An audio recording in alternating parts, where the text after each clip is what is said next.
إن الحمد لله نحمده ونستعينه ونستغفره ونعوذ بالله من شرور أنفسنا ومن سيئات أعمالنا من يهده الله فلا مضل له ومن يضلله فلا هادي له وأشهد أن لا إله إلا الله وحده لا شريك له وأشهد أن محمدا عبده ورسوله أما بعد فإن خير الحديث كتاب الله وخير الهدي هدي محمد صلى الله عليه وسلم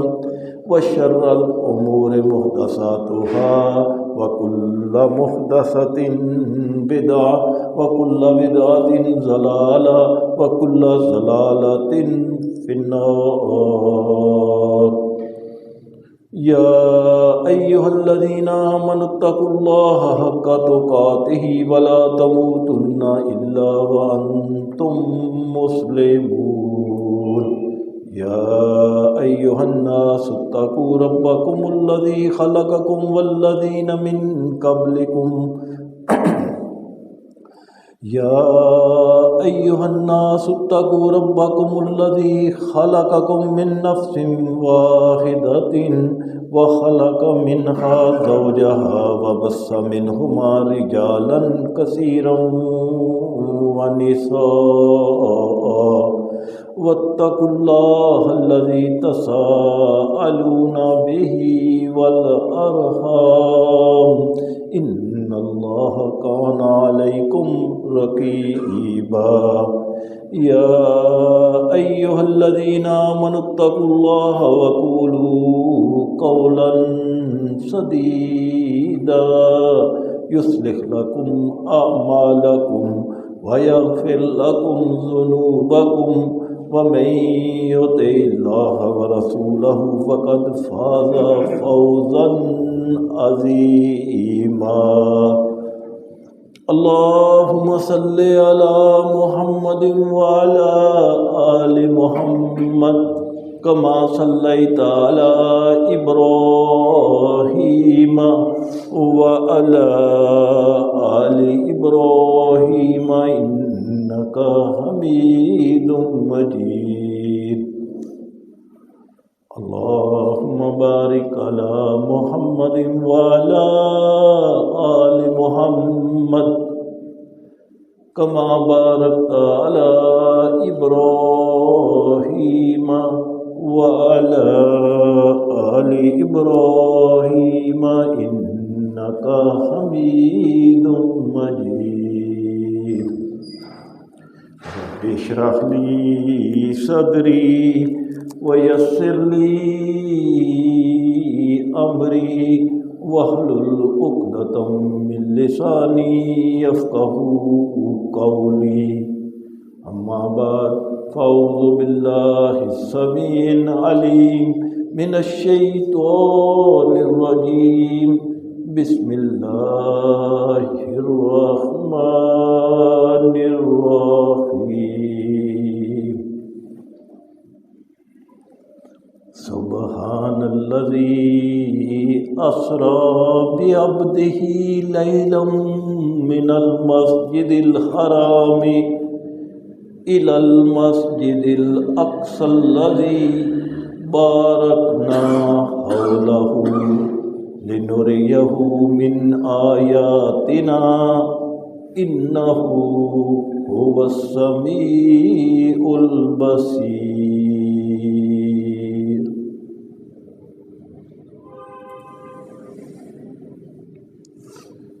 واقعہ معراج دو حصوں پر مشتمل تھا.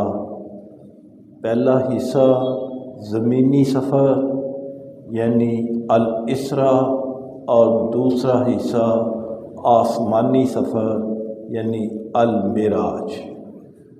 گزشتہ خطبہ جمعہ میں اس میریکل جرنی کے پہلے حصے الاسراء کو ایڈریس کیا تھا۔ آج انشاءاللہ اس سفر کے دوسرے حصے المعراج کو بیان کروں گا۔ اللہ تعالیٰ سے دعا ہے کہ مجھے صرف حق بات ہی بیان کرنے کی توفیق عطا فرمائے، آمین یا رب العالمین۔ محترم سامعین و سامعات، صحیح مسلم کی حدیث ہے 416 اور اس کے راوی ہیں سیدنا انس بن مالک رضی اللہ تعالی عنہ۔ روایت کرتے ہیں کہ اللہ کے رسول صلی اللہ علیہ وسلم نے فرمایا، بیت المقدس میں انبیاء اور رسل کی امامت کرانے کے بعد میں اور جبریل علیہ السلام مسجد اقصی سے باہر نکل کر اس چٹان کے پاس آ گئے جس کے ساتھ براق کو باندھا تھا۔ یہ وہی چٹان ہے کہ اگر آپ تصویروں میں دیکھیں تو آپ کو ایک گولڈن کلر کی مسجد نظر آتی ہے۔ وہ جو گولڈن ڈوم ہے، سنہری گنبد جو ہے، وہ ایکچولی اس چٹان کے اوپر بنایا گیا ہے جس چٹان سے آپ صلی اللہ علیہ وسلم نے آسمانوں کا سفر شروع کیا۔ اللہ کے رسول صلی اللہ علیہ وسلم فرماتے ہیں، ثم انطلقنا، پھر میں اور جبرائیل چل پڑے، حتی آتینا السماء الدنیا، کہ ہم آسمان دنیا پر پہنچ گئے۔ صحیح مسلم کی ایک اور روایت ہے 411 اور اس کے راوی بھی سیدنا انس رضی اللہ تعالیٰ عنہ ہی ہیں کہ آپ صلی اللہ علیہ وسلم نے فرمایا، ثم عرج بنا الی السماء، پھر ہم آسمان دنیا پر پہنچ گئے۔ اور ایک تیسری روایت ہے بخاری اور مسلم کی، متفق علیہ، بخاری میں حدیث کا نمبر ہے 349 اور مسلم میں ہے 415۔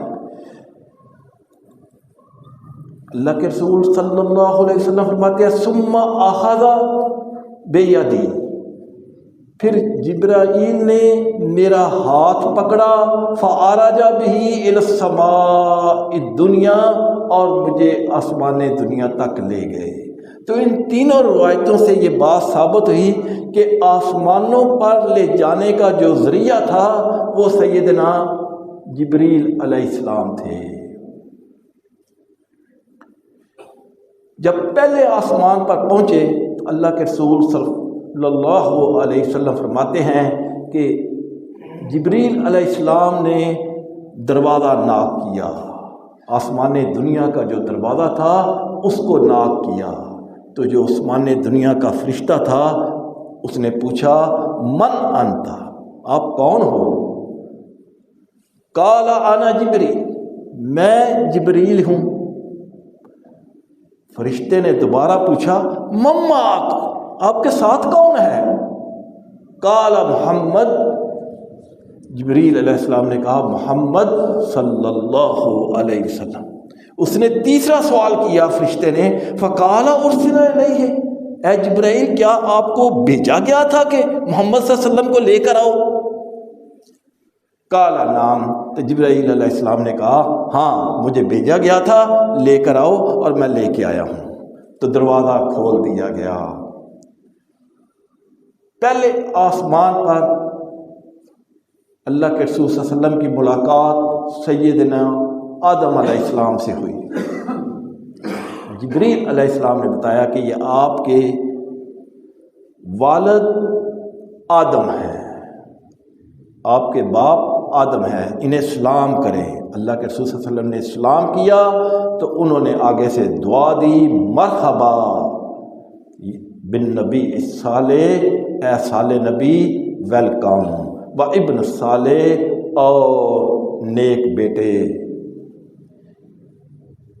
اس کے بعد ہم دوسرے آسمان پر گئے وہاں پر بھی اسی طرح کراس کویسچن ہوئے، دروازہ کھول دیا گیا، اور اللہ کے رسول فرماتے ہیں میری ملاقات سیدنا یحییٰ علیہ السلام اور سیدنا عیسیٰ علیہ السلام 2 انبیاء سے ہوئی۔ یہ سیدنا یحییٰ علیہ السلام اور سیدنا عیسیٰ علیہ السلام آپس میں خالہ بھائی تھے، تو انہوں نے بھی ویلکم کیا میرا۔ اس کے بعد ہم تیسرے آسمان پر گئے، اسی طرح کراس کویسچنز ہوئے، دروازہ کھول دیا گیا، اور تیسرے آسمان پر میری ملاقات سیدنا یوسف علیہ السلام سے ہوئی، انہوں نے بھی مجھے ویلکم کیا۔ چوتھے آسمان پر اسی طرح کراس کویسچنز کے بعد دروازہ کھلا، اور میری ملاقات سیدنا ادریس علیہ السلام سے ہوئی، انہوں نے بھی مجھے ویلکم کہا، مرحبا بن نبی صالح والاخ صالح۔ پانچویں آسمان پر اسی طرح کراس کویسچنز کے بعد دروازہ کھلا، اور میری ملاقات سیدنا ہارون علیہ السلام سے ہوئی، انہوں نے بھی مرحبا بن نبی صالح والاخ صالح، اے نبی صالح ویلکم، اے بھائی صالح ویلکم۔ چھٹے آسمان پر کراس کویسچنز کے بعد دروازہ کھلا تو میری ملاقات موسیٰ علیہ السلام سے ہوئی، انہوں نے بھی مجھے ویلکم کہا، مرحبا بن نبی صالح والاخ صالح، اے بھائی اور نبی صالح یو آر ویلکم۔ ساتویں آسمان کے بعد، اس کے بعد یعنی ساتویں آسمان پر پہنچے، وہاں پہ بھی کراس کویسچنز کے بعد دروازہ کھلا تو میری ملاقات سیدنا ابراہیم علیہ السلام سے ہوئی، تو انہوں نے بھی ویلکم کیا اور کہا، مرحبا بن نبی صالح، اے نبی صالح، صالح نبی ویلکم، خوش آمدید، و مرحبا ابن صالح، اور اے بیٹے صالح یعنی اے نیک بیٹے صالح ویلکم۔ اب آپ نوٹ کریں، 8 انبیاء سے ملاقات ہوئی، 6 نے کہا مرحبا بن نبی صالح، اے صالح نبی، مرحبا و صالح اخی، اور ہمارے صالح بھائی۔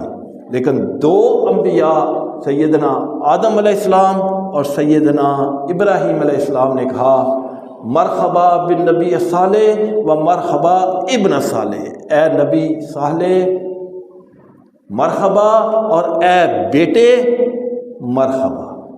کیوں؟ آدم علیہ السلام بینگ اے باپ ملے، اور ابراہیم علیہ السلام بھی جد امجد تھے، تو دونوں انبیاء نے ابن صالح کہا، جبکہ باقی 6 جو انبیاء سے ملاقات ہوئی انہوں نے کہا الاخ صالح، بھائی نیک بھائی۔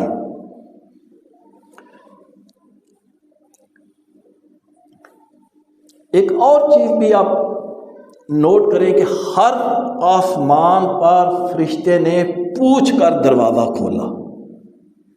اگر اس سے یہ بات ثابت ہوئی کہ فرشتوں کو بھی پتہ نہیں تھا کہ آپ تشریف لا رہے ہیں، اس سفر کی خبر فرشتوں کو بھی نہیں تھی، وگرنہ وہ سوال نہ کرتے من انت و من معک، آپ کون ہو اور آپ کے ساتھ کون ہے۔ انہوں نے سوال ہی اس لیے کیا کہ ان کو بھی یہ خبر نہیں تھی۔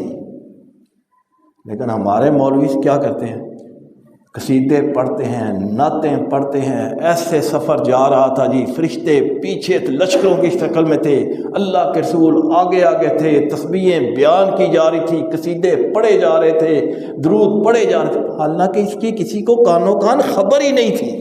یہ اللہ تعالیٰ کا اپنا ڈسیزن تھا، اور آنن فانن تھا، اور کن فیکون تھا، کسی کو خبر ہی نہیں تھی۔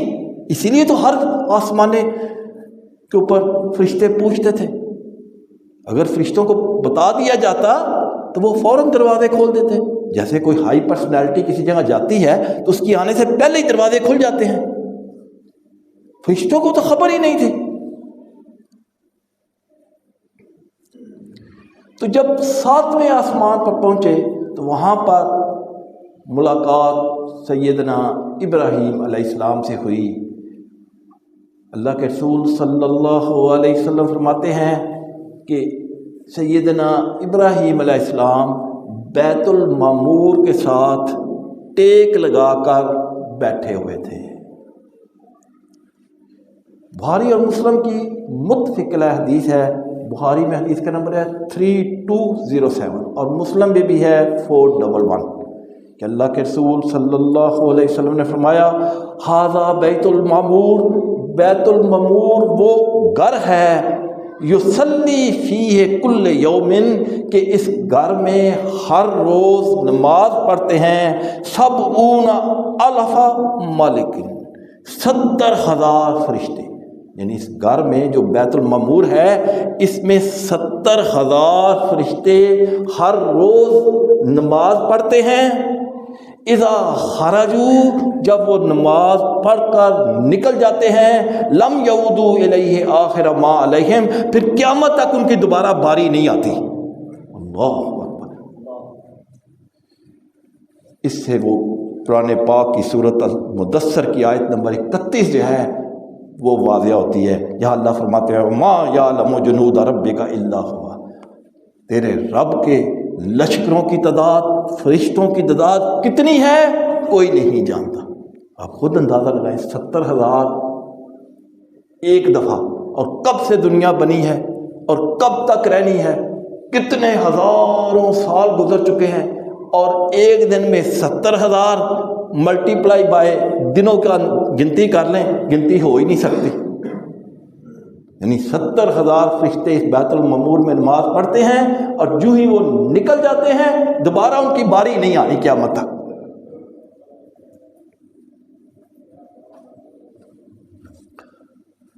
اور آپ صلی اللہ علیہ وسلم نے فرمایا زمین پر اللہ تعالیٰ نے بیت اللہ انسانوں کی عبادت کے لیے بنایا، اور اسی کی ڈائریکشن میں اسی کے اوپر بیت المعمور فرشتوں کی عبادت کے لیے بنایا۔ اور 7ویں آسمان پر اللہ کے نبی صلی اللہ علیہ وسلم فرماتے ہیں کہ میری مہمان نوازی کی گئی۔ زمین پر بھی مسجد اقصی سے نکلنے کے بعد 2 پیالے پیش کیے گئے، جس کا ذکر میں نے گزشتہ خطبہ میں کیا تھا، ایک میں شراب تھی ایک میں دودھ تھا، تو یہاں پہ 3 پیالے پیش کیے گئے، ایک میں شراب تھی، ایک میں دودھ تھا اور ایک میں شہد تھا۔ تو اللہ کے رسول صلی اللہ علیہ وسلم نے یہاں بھی دودھ نوش فرمایا، کیونکہ دودھ جو ہے یہ انسان کی فطرت ہے، بچہ پیدا ہوتا ہے تو اس کو دودھ کی ضرورت ہوتی ہے۔ مہمان نوازی کے بعد اللہ کے رسول صلی اللہ علیہ وسلم فرماتے ہیں کہ مجھے اور اوپر لے جایا گیا، سدرۃ المنتہا تک لے جایا گیا۔ پھر آپ صلی اللہ علیہ وسلم نے فرمایا یہ سدرۃ المنتہا وہ جگہ ہے، وہ بیریئر ہے کہ جہاں پر اوپر سے آنے والی چیز جو نیچے ہوتی ہے وہ ڈلیور کر دی جاتی ہے، اور نیچے سے اگر کوئی چیز اوپر جانی ہوتی ہے تو فرشتے اوپر اس کو ریسیو کر لیتے ہیں، یعنی نیچے کے فرشتے اوپر نہیں جاتے اور اوپر کے فرشتے اس بیریئر سے نیچے نہیں آتے، یہ بیریئر ہے۔ اور پھر آپ صلی اللہ علیہ وسلم نے فرمایا کہ یہ سدرۃ المنتہا ایک درخت کی مانند تھا جس کو سونے کی تتلیوں نے گھیرا ہوا تھا اور بہت ہی خوبصورت نظر آ رہا تھا۔ اور اسی سدرۃ المنتہا کے قریب اللہ کے رسول صلی اللہ علیہ وسلم نے جبرائیل علیہ السلام کو دوسری دفعہ دیکھا۔ بخاری کی حدیث ہے 4924 اور 4925، وَلَقَدْ رَآهُ نَزْلَةً أُخْرَىٰ کہ میں نے جبریل علیہ السلام کو دوسری بار دیکھا۔ پہلی بار کب دیکھا؟ جب آپ غار حرا میں تھے۔ غار حرا میں آپ جاتے تھے، وہاں پہ عبادت کرتے تھے، 2-4 دن رہنے کے بعد واپس آتے تھے۔ تو جب ایک دن واپس آ رہے تھے تو اللہ کے رسول صلی اللہ علیہ وسلم نے فرمایا میں نے جبرائیل کو دیکھا، زمین اور آسمان کے درمیان ان کی کرسی ہے اور اس پر وہ بیٹھے ہوئے ہیں، اور بہت بڑی جسامت تھی ان کی، اور میں دیکھ کر ڈر گیا۔ اسی کے اوپر پھر جب گھر آئے اماں خدیجہ سے کہا کہ میرے اوپر کمبل اڑا دو، مجھے بہت ڈر لگ رہا ہے۔ تو وہاں پر جبرائیل علیہ السلام کو پہلی دفعہ دیکھا، اور یہ سدرۃ المنتہا کے پاس دوسری دفعہ دیکھا۔ بخاری اور مسلم کی متفق حدیث ہے، بخاری میں حدیث کا نمبر ہے 3232 اور مسلم میں ہے 174۔ سیدنا ابن مسعود رضی اللہ تعالی عنہ اس حدیث کے راوی ہیں، روایت کرتے ہیں کہ اللہ کے رسول صلی اللہ علیہ وسلم نے فرمایا رأیت تو میں نے دیکھا جبرائیل کو عند سدرۃ المنتہا، سدرۃ المنتہا کے پاس، علیہ 600 جناح، ان کے 600 پر تھے، یعنی اوریجنل حالت میں دیکھا، کیونکہ کسی فرشتے کے 2 پر ہیں، کسی کے 4 ہیں، کسی، تو اللہ کے رسول نے فرمایا علیہ 600 جناح، جبرائیل علیہ السلام کے 600 پر تھے۔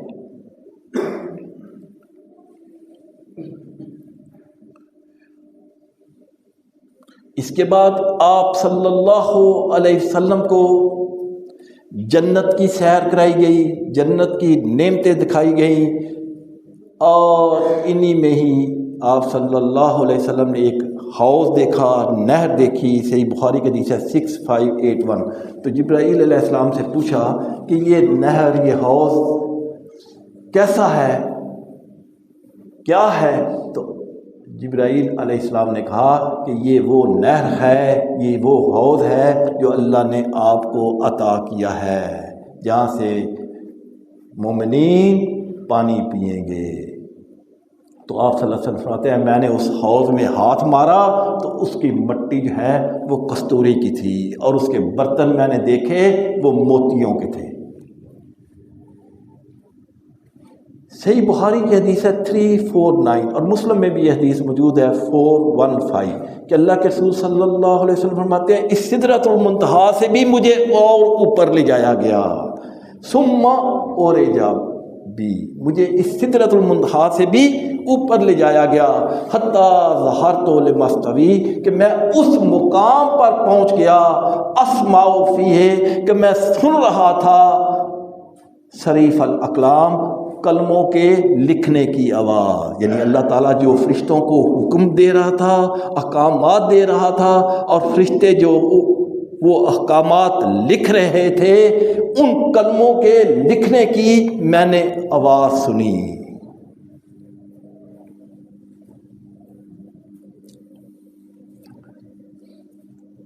یہاں پہ ایک اختلافی مسئلہ ہے کہ کیا اللہ کے رسول صلی اللہ علیہ وسلم نے معراج کی رات اللہ کو دیکھا؟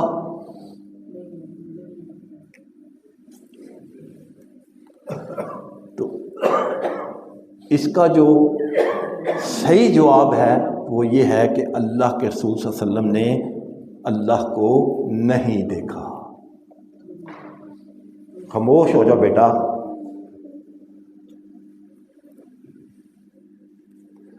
اور نفی روایت جو اصحابہ کہتے ہیں کہ اللہ کے رسول صلی اللہ علیہ وسلم نے اللہ کو نہیں دیکھا، ان میں سیدنا عبداللہ بن مسعود رضی اللہ تعالی عنہ اور سیدنا ابو ہریرہ رضی اللہ تعالی عنہ اور ام المومنین عائشہ صدیقہ رضی اللہ تعالی عنہا ہیں، جو انکار کرتی ہیں کہ اللہ کے رسول صلی اللہ علیہ وسلم نے اللہ کو دیکھا ان دنیاوی آنکھوں سے۔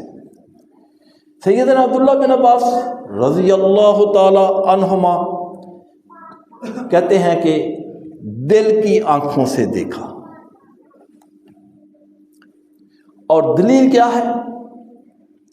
تابعی مسروق رحمہم اللہ کہتے ہیں کہ میں ام المومنین عائشہ صدیقہ رضی اللہ تعالی عنہا کے حجرے کو ٹیک لگا کر بیٹھا ہوا تھا کہ ام المومنین عائشہ صدیقہ رضی اللہ تعالی عنہا نے کہا اے ابو عائشہ، یہ ابو عائشہ تابعی مسروق کی کنیت تھی، کہ مجھے مخاطب کر کے اماں عائشہ صدیقہ نے کہا 3 باتیں ایسی ہیں نوٹ کر لو، اگر کوئی کہے تو سمجھ جاؤ کہ وہ جھوٹ بول رہا ہے، بہتان لگا رہا ہے۔ تابعی مسعود کہتے ہیں میں یہ سن کے سیدھا ہو کے بیٹھ گیا، ٹیک لگا کے بیٹھا ہوا تھا تو سیدھا ہو کے بیٹھ گیا کہ یہ تو نوٹ کرنے والی باتیں ہیں۔ کہا اماں جان بتائیں کون سی 3 باتیں ہیں؟ تو ام المومنین عائشہ صدیقہ رضی اللہ تعالی عنہا نے کہا جو شخص یہ کہے یا دعویٰ کرے کہ محمد صلی اللہ علیہ وسلم نے اپنے رب کو دیکھا ہے تو اس نے اللہ تعالیٰ پر بہت بڑا بہتان باندھا۔ نمبر 2، اگر کوئی یہ شخص کہے کہ اللہ کے رسول صلی اللہ علیہ وسلم کل آنے والے دن کیا حال جانتے تھے، بات جانتے تھے کہ کل کیا ہوگا، تو اس نے بھی جھوٹ بولا۔ اور تیسرا، اگر کوئی یہ کہے کہ نبی کریم صلی اللہ علیہ وسلم نے دین کی کوئی بات چھپا دی ہے، بتائی نہیں اپنی امت کو، تو اس نے بھی بہتان بولا، اس نے بھی جھوٹ بولا۔ تابعی مسروق کہتے ہیں کہ میں نے یہ تینوں باتیں سننے کے بعد ام المومنین عائشہ صدیقہ رضی اللہ تعالی عنہا سے کہا کہ اماں جان مجھے اجازت دیں، میں کچھ اور پوچھنا چاہتا ہوں، کیونکہ قرآن پاک کی سورۃ التکویر کی آیت نمبر 23 میں وَلَقَدْ رَآهُ بِالْأُفُقِ الْمُبِينِ کہ آپ صلی اللہ علیہ وسلم نے کھلے افق پر اسے دیکھا، اس کا کیا مطلب ہے؟ اور وَلَقَدْ رَآهُ نَزْلَةً اُخْرَى اور اس کو دوسری دفعہ بھی دیکھا۔ ان دونوں آیات کا کیا مطلب ہے؟ کس کو دیکھا؟ تو اماں عائشہ صدیقہ رضی اللہ تعالی عنہا نے کہا ان دونوں آیتوں میں اللہ کے رسول صلی اللہ علیہ وسلم نے جبریل علیہ السلام کو دیکھا، ایک دفعہ افق پر اور ایک دفعہ سدرۃ المنتہا پر۔ اور پھر ام المومنین عائشہ صدیقہ رضی اللہ تعالیٰ عنہ نے قرآن مجید کی سورۃ انعام کی آیت نمبر 103 پڑھی، لا تدرکہ الابصار، کوئی آنکھ اسے دیکھ نہیں سکتی، وہو یدرک الابصار، جبکہ وہ نگاہوں کو کا ادارہ کر سکتا ہے، دیکھتا ہے۔ اللہ تعالیٰ ہر ایک چیز کو دیکھ رہا ہے لیکن کوئی نگاہ اس کو نہیں دیکھ سکتی۔ وہو اللطیف الخبیر، اور وہ انتہائی باریک بین اور پوری خبر رکھنے والا ہے۔ اور پھر اس کے ساتھ سورۃ شعراء کی آیت نمبر 51 پڑھی، اور یہاں پر کیٹیگوریکلی اللہ تعالیٰ نے اس بات کی نفی کی، وما کان لبشر، کسی بشر کے لیے یہ ممکن نہیں این یکلمہ اللہ کہ اللہ اس سے کلام کرے ڈائریکٹ، مگر الا وحیًا، وحی کے ذریعے، او من وراء حجاب، یا حجاب کے پیچھے، او یرسل رسولا، یا کسی فرشتے کے ذریعے۔ یہ 3 ذرائع ہیں کہ اللہ تعالیٰ کسی اپنے نبی یا رسول کے ساتھ بات کرتا ہے، ڈائریکٹ بات نہیں۔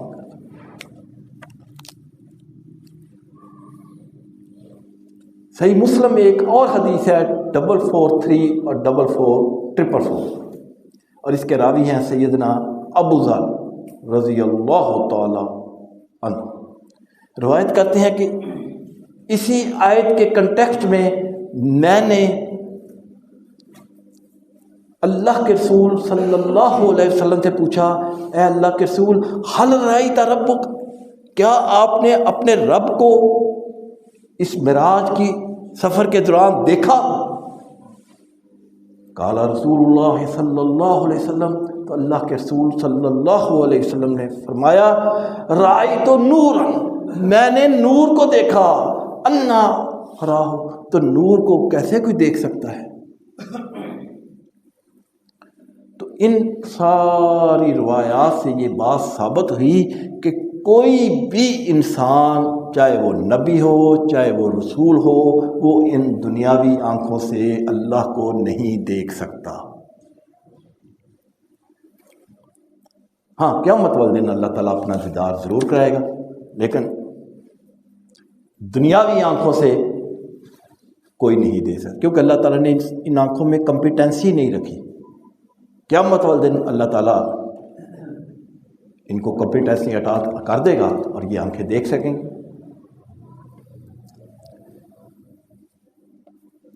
اللہ کے رسول صلی اللہ علیہ وسلم فرماتے ہیں، بخاری اور مسلم کی متفق علیہ حدیث ہے 349، اور مسلم میں بھی حدیث ہے 411، فَأَوْحَى اللَّهُ عَزَّ وَجَلَّ، اللہ سبحانہ و تعالیٰ نے میری طرف وحی کی، اِلَيَّ مَا أَوْحَىٰ، جو وحی کرنی تھی، وَفَرَضَ عَلَيَّ 50 صَلَاةً فِي كُلِّ يَوْمٍ وَلَيْلَةٍ، اور دن اور رات کے درمیان 50 نمازیں فرض کی۔ اللہ کے رسول صلی اللہ علیہ وسلم فرماتے ہیں، جب میں نیچے چھٹے آسمان پر آیا تو موسیٰ علیہ السلام سے ملاقات ہوئی، تو موسیٰ علیہ السلام نے پوچھا، ما فرض اللہ لک و امتک، اللہ نے آپ پر اور آپ کی امت پر کیا فرض کیا ہے؟ تو اللہ کے رسول صلی اللہ علیہ وسلم فرماتے ہیں، قل، تو میں نے کہا، فرض 50 صلاۃ، اللہ نے 50 نمازیں فرض کی ہیں۔ موسیٰ علیہ السلام نے کہا، فانی قد بلغت بنی اسرائیل، مجھے بنی اسرائیل کا سخت ایکسپیرینس ہے، میں ان کو آزما چکا ہوں، آپ کی قوم یہ 50 نمازیں نہیں پڑھ سکیں گے، آپ جائیں اور اس میں تھوڑی سی تخفیف کرائیں۔ اللہ کے رسول صلی اللہ علیہ وسلم جبرائیل سے مشورہ کرنے کے بعد اللہ کے پاس دوبارہ، تو اللہ نے 10 نمازیں کم کر دی۔ موسیٰ علیہ السلام کے پاس آئے، پوچھا، کہا 10 کم کریں، میں نہیں، 40 بہت زیادہ ہے، اور جاؤ۔ دوبارہ گئے، 10 اور کم ہو گئیں، پھر تیسرے دفعہ گئے، 10 اور کم ہو گئیں، چوتھی دفعہ گئے، 10 اور کم ہو گئیں، یعنی 10 بقایا رہ گئی۔ موسیٰ علیہ السلام نے کہا، نہیں، ایک ٹرپ اور لگائیں، یہ سارے یہ بھی 10 ختم ہو جائیں گے، کیونکہ ایکسپیرینس بہت زیادہ تھا۔ تو اللہ کے رسول صلی اللہ علیہ وسلم 5ویں بار بھی چلے گئے، تو اللہ نے 10 کی بجائے 10 ہی ختم کرنے کی بجائے 5 کم کر دیں، 5 رہنے دیں۔ موسیٰ علیہ السلام کے پاس آئے، کہا اس دفعہ تو 5 کم ہوئی ہیں، یعنی 45 معاف ہو گئی ہیں، 5 ہیں۔ موسیٰ علیہ السلام نے کہا، نہیں، ایک دفعہ اور چلے جائیں۔ تو اللہ کے رسول صلی اللہ علیہ وسلم نے، نہیں، مجھے شرم آ رہی ہے، اب میں دوبارہ جاؤں۔ ذرا غور کریں، نبی کو شرم آ گئی، ہمیں شرم نہیں آتی، امت کو شرم نہیں آتی۔ کاش امت بھی حیا کر لے اور اللہ کا دیا ہوا تحفہ قبول کر لے۔ اور دوسری طرف موسیٰ علیہ السلام کا ذرا ایکسپرٹ اوپینین دیکھیں کہ نہیں قوم پڑے گیا، اور ایگزیکٹلی وہ ان کا جو بات ہے وہ آج سچ ثابت ہے، پڑھتے ہی کو نہیں، آتے ہی کو نہیں لوگ نماز پڑھنے کے لیے۔ تو یہ تحفہ ہے جو اللہ تعالیٰ نے معراج کے سفر کے دوران اللہ کے رسول صلی اللہ علیہ وسلم کو دیا۔ اور اس کے علاوہ 2 اور تحفے بھی ہیں۔ صحیح مسلم کی حدیث ہے 431، اور اس کے راوی ہیں سیدنا عبداللہ بن مسعود رضی اللہ تعالیٰ عنہ۔ اللہ کے رسول صلی اللہ علیہ وسلم فرماتے ہیں، اوتی رسول اللہ صلی اللہ علیہ وسلم ثلاثۃ، اللہ کے رسول صلی اللہ علیہ وسلم کو 3 تحفے عطا کیے گئے۔ اوتی الصلاۃ الخمس، 5 نمازیں، وعوتی خواتیم سورۃ البقرہ، اور سورۃ بقرہ کی آخری 2 آیات، آمن الرسول، اور تیسرا جو تحفہ دیا، وغفر لمن لم یشرک باللہ، جو کوئی بھی اللہ کے ساتھ شرک نہیں کرے گا، من امت ہی، میری امت میں سے، شیئن، کوئی کسی قسم کا بھی، اللہ تعالیٰ اس کو بخش دے گا۔ یعنی وہ موحد ہو چھوٹی موٹی غلطیوں کی سزا دے کر یا سزا کے بغیر اللہ کی مرضی معاف کر دے، لیکن جس نے شرک کیا ہوگا اس کی کوئی معافی نہیں۔ تو 3 انعامات دیے، 5 نمازیں۔ تحفے کا مطلب تو یہی ہے کہ گفٹ جو اللہ نے دیا اس کو آدمی قبول کرے اور 5 نمازیں پڑھے، اور ڈیلی رات کو سونے سے پہلے 2 آیات ہیں آخری سورۃ بقرہ کی، یاد کر لینی چاہیے، وہ پڑھ لے، اور شرک سے جو کوئی اجتناب کرے تو انشاءاللہ اس 3 انعامات کی وجہ سے اللہ کے رسول صلی اللہ علیہ وسلم نے فرمایا وہ جنت میں داخل ہوگا۔ اللہ تعالیٰ سمجھنے اور عمل کرنے کی توفیق عطا فرمائے۔ وآخر دعوانا ان الحمد للہ رب العالمین۔